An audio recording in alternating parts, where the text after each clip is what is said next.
उद्धरेत आत्मना आत्मनं न आत्मनम् अवसादयेत् आत्मा एवं आत्मनो बंधु आत्मा एवं रिपुरात्मनः।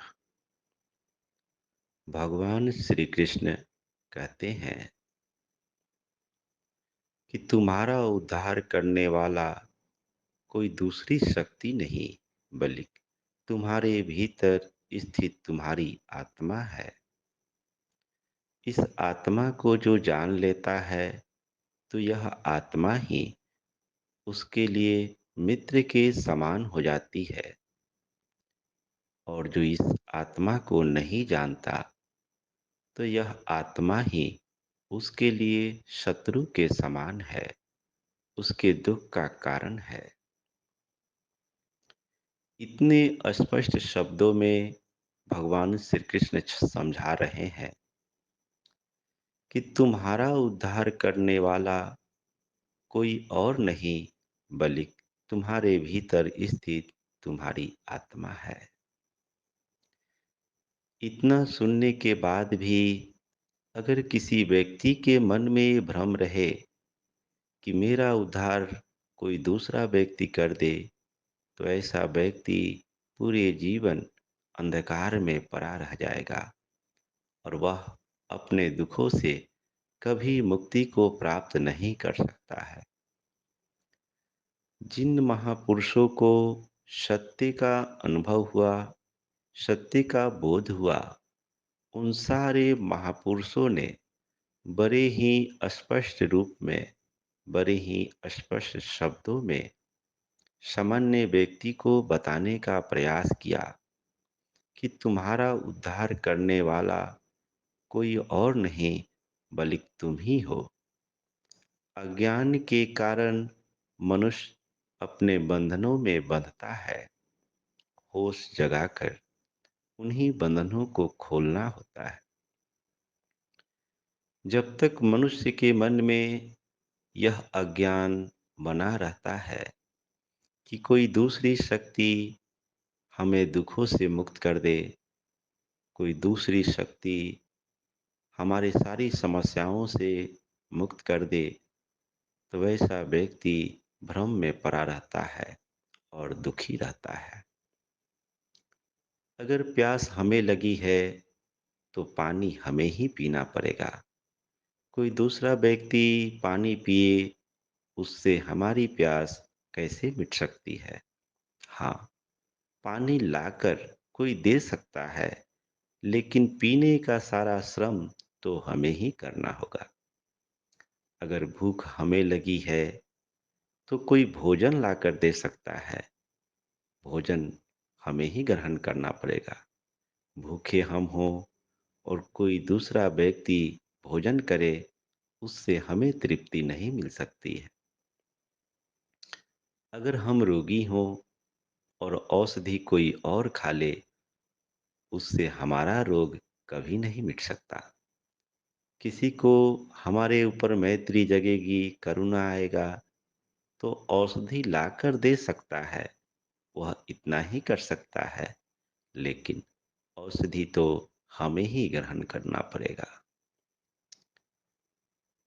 तो अगर हमें सुख चाहिए, शांति चाहिए, तो सुख शांति पाने के लिए परिश्रम तो हमें ही करना पड़ेगा। कोई भी महापुरुष, कोई भी गुरु हमें उंगली पकड़कर अंतिम अवस्था तक पहुंचा नहीं सकता। हर महापुरुषों के प्रति, इष्ट के प्रति श्रद्धा होना अनिवार्य है, लेकिन श्रद्धा जब अंधश्रद्धा में बदल जाती है, तो उससे मनुष्य को कोई लाभ नहीं होता।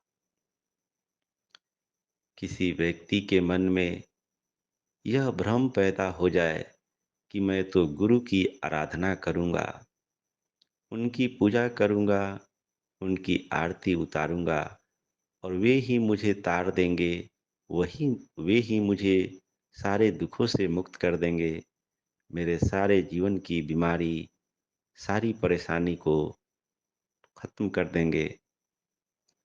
यह अंधविश्वास जिस व्यक्ति के मन में रहे वह व्यक्ति सारा जीवन अंधकार में पड़ा रह जाएगा।